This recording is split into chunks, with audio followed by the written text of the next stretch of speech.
noite.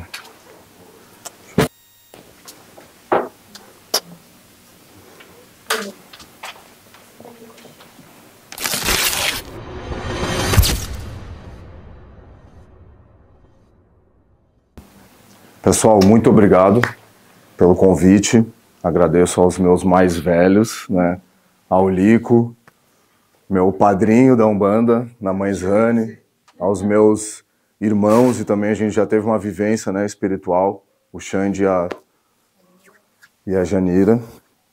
Então vamos lá. Estou um pouquinho nervoso, mas é porque esse encontro foi bem...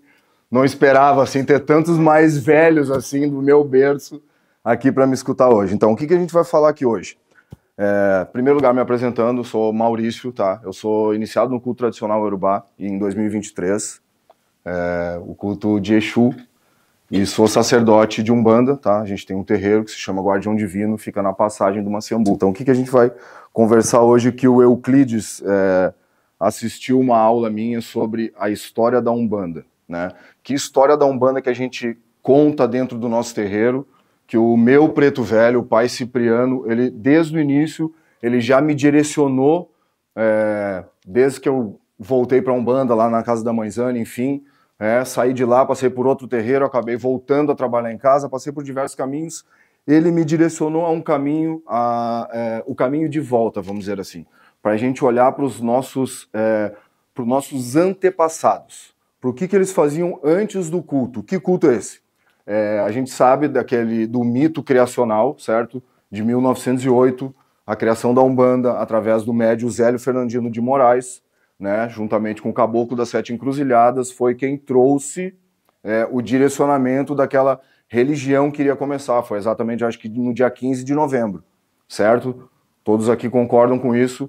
Antes disso, alguns dias antes, tem-se sabido que quem veio foi numa mesa espírita o pai Antônio, que era uma outra espiritualidade que trabalhava com o Zélio Fernandino de Moraes. Ele veio nessa mesa espírita, se manifestou, e aí ele falou que daqui a alguns dias ele ia apresentar esse culto na casa, supostamente, do Zélio Fernandino. Parece, assim, o que eu quero dizer, assim, parece que esse culto que a gente cultua hoje, de trabalhar com a espiritualidade, de incorporar espíritos, de trazer os espíritos para darem consultas, parece que ele não existia antes disso. E é isso que eu quero trazer, para que a gente faça um caminho de volta para esses antepassados brasileiros, negros e indígenas, que sofreram durante todo o período da escravatura, enfim, e eles não foram lembrados. A partir de 1908, infelizmente, teve um embranquecimento muito grande da religião, muito grande. Um interesse político da época, porque a gente pode ver assim, em 1888 acabou a escravização, até 1908, aonde, por pressões internacionais, por pressões de diversas revoltas que já vinha sendo feitas pelos negros, né, desde a revolta lá dos Malês, 1832, e outras revoltas que foram vindo, e essa pressão, tanto internacional quanto interna, já estava insuportável. Então foi assinada a tal da Lei Áurea, né, que libertou, teoricamente, os escravos, mas na verdade não foi bem assim que aconteceu, né? Então, nesses 25 anos, imagina, teve um boom dessa saída dos escravos, onde eles foram escravizados desde 1537, que foram os primeiros escravizados que chegaram no Brasil, até 1888. Veja quanto tempo se passou, e então eles não tinham mais nada, não tinham casa, não tinham absolutamente nada. Não tinham bens, não tinham roupas, não tinham nada. Então, vamos falar da Umbanda, a gente está falando então do Rio de Janeiro, geograficamente. Então, no Rio de Janeiro, esses escravizados que saíram na Lei Áurea, eles foram se aglomerar em locais em periféricos, certo? Começaram a fazer ali as suas comunidades. Então, nesses locais começou a acontecer o quê? Diversos cultos. Porque a gente tem que entender assim, ó.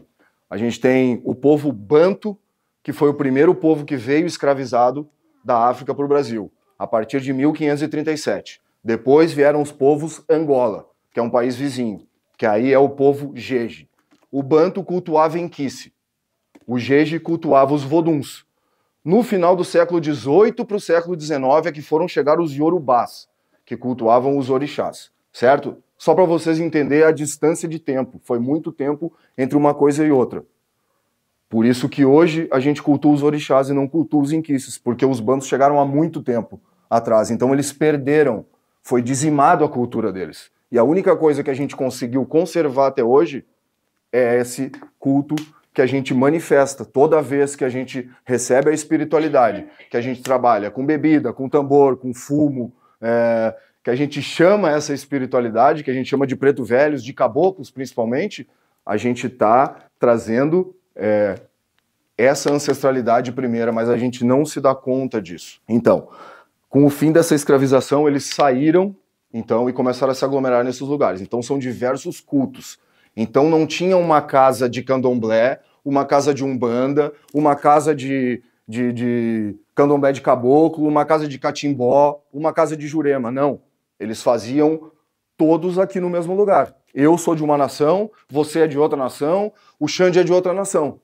E a gente só tem esse lugar para compartilhar nossa espiritualidade. Então, a partir disso, começou a criar-se o hibridismo que a gente carrega até hoje dentro da Umbanda, dentro da Quimbanda, porque a Quimbanda também tem um sincretismo com o diabo, com o Lúcifer, enfim. Assim como a Umbanda tem o seu sincretismo com o espiritismo, tem o sincretismo com o catolicismo. Certo? Ok? Tudo bem até aí? Então eu falei do povo banto Congo-Angola, que foi o primeiro a chegar, e essa questão que a gente tem, né, pelo menos no nosso terreiro, esse entendimento que a gente tem hoje, de que essa espiritualidade que a gente trabalha, que a gente incorpora, eles não podem ser nada mais do que ancestrais nossos. Eles são familiares nossos, ou da nossa sociedade espiritual, consanguíneos, enfim, ou de algum pacto que eu tenha feito pelas minhas andanças espirituais, e ele vira um companheiro, um amigo espiritual. Todos concordam com isso? Essa é uma herança que os bantos nos trouxeram, de cultuarmos os mortos da nossa família através desse culto. Então, assim, eu vejo que aqui talvez todos nós temos um pouco de mistura de diaspórica, da indígena e negro, mas eu tô vendo aqui talvez a Tainá e o meu genro, que sejam filhos de negros diretos. Todos os outros aqui não, diretamente. Mas a gente cultua a nossa ancestralidade branca dentro do culto. Então a gente deve a esse povo a reverência e o respeito, a lembrança, o carinho por essa oportunidade que a gente tem de cultuar a nossa ancestralidade através desse culto. Entende? Então, assim, o hibridismo ele foi inevitável e necessário, alguns momentos até de sobrevivência, que os povos pretos, os povos indígenas tiveram que sincretizar em muitos momentos, porque a gente não pode esquecer, né, pessoal? Vou pedir licença para me sentar um pouquinho. A gente não pode esquecer que junto com os portugueses, espanhóis, que foram os primeiros a chegar no Brasil e escravizar os povos originários, a igreja também veio junto com eles e também fez coisas tenebrosas. É isso que a gente precisa não esquecer, certo? Então o hibridismo dentro dos nossos cultos, eu digo, as práticas que cada casa pratica, não importa, porque esse hibridismo ele já vem de lá de trás. Quando os primeiros bantos vieram, a gente tem histórias de que lá no Congo, lá em 1200, 1300, já tinha chegada dos portugueses e o rei do Congo, que é o Mani Congo, ele já tinha vendido aqueles que não aceitaram, não cultuar mais a sua espiritualidade e começar a cultuar o cristianismo. Então aqueles que não aceitaram foram os primeiros que vieram escravizados para o Brasil. E aqueles que aceitaram vieram depois. Depois que foram acabando as pessoas, foram trazendo todo mundo, então daqui a um pouco veio todo mundo. Então começou a vir o quê?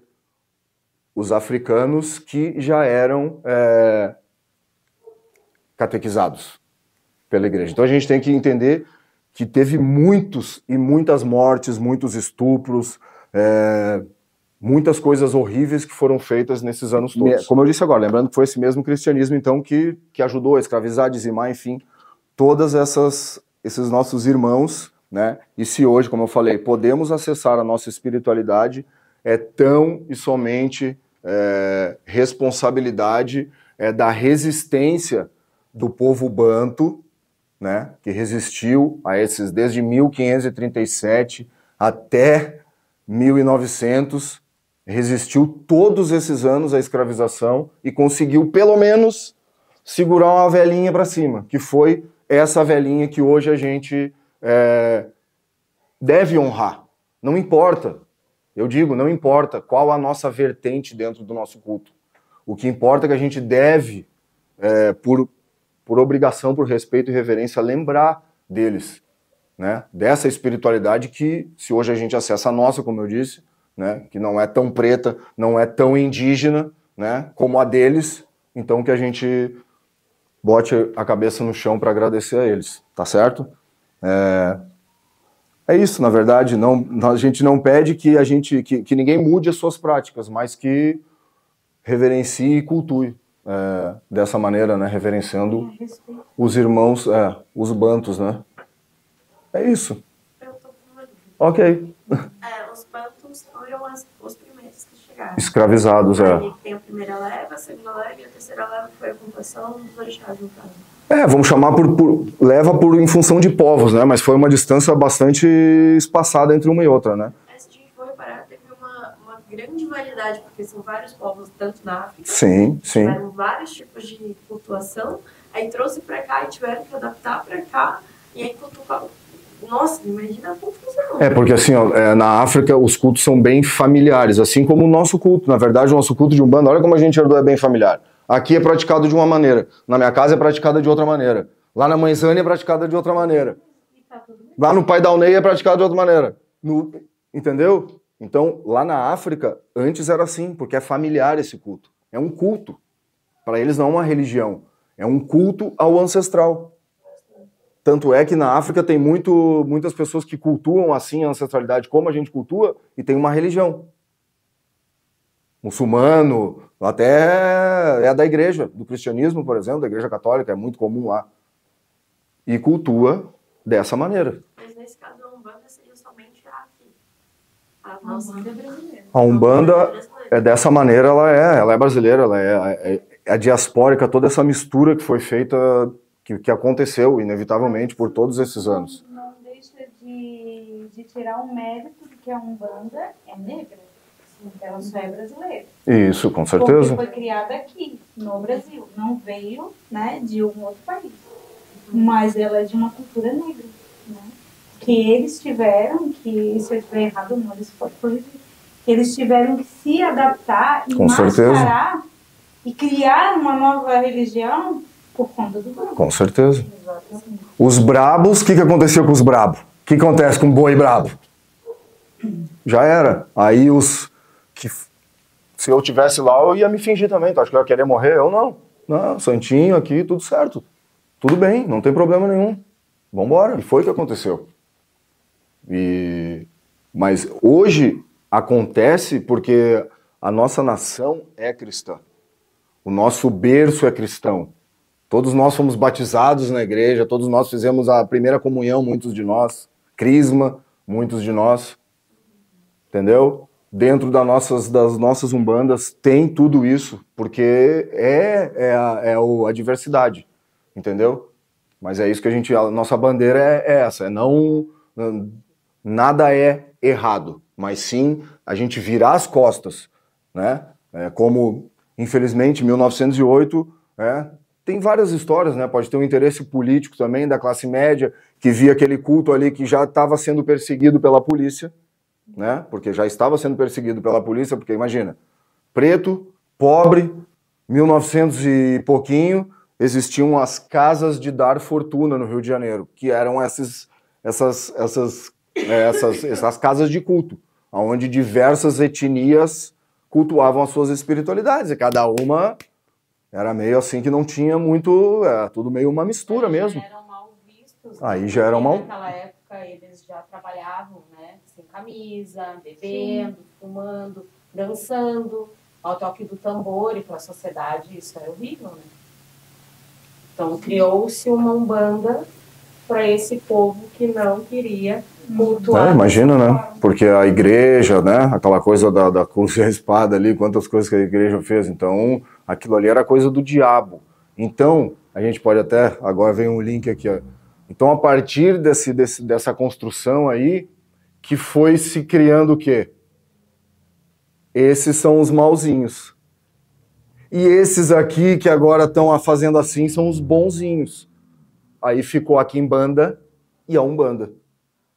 E até hoje, a quimbanda é os tenebrosos, trevosos, perversos, não sei o quê. Até dentro mesmo do culto, até no entendimento dos seus próprios participantes do culto, eles entendem dessa maneira. Se o Exu vier rastejando, trevoso, rosnando, virando de cabeça para baixo, ele é o mais brabo, vai resolver meus problemas. Tipo assim. E não é bem verdade, e também não é bem verdade que a quimbanda ela se construiu daí. Foi construído dessa maneira, onde enfiaram um monte de coisas dentro dela que hoje aí tem diversas vertentes e coisas que até Deus duvida, como diz, dentro da quimbanda. Infelizmente, dentro da umbanda também, mas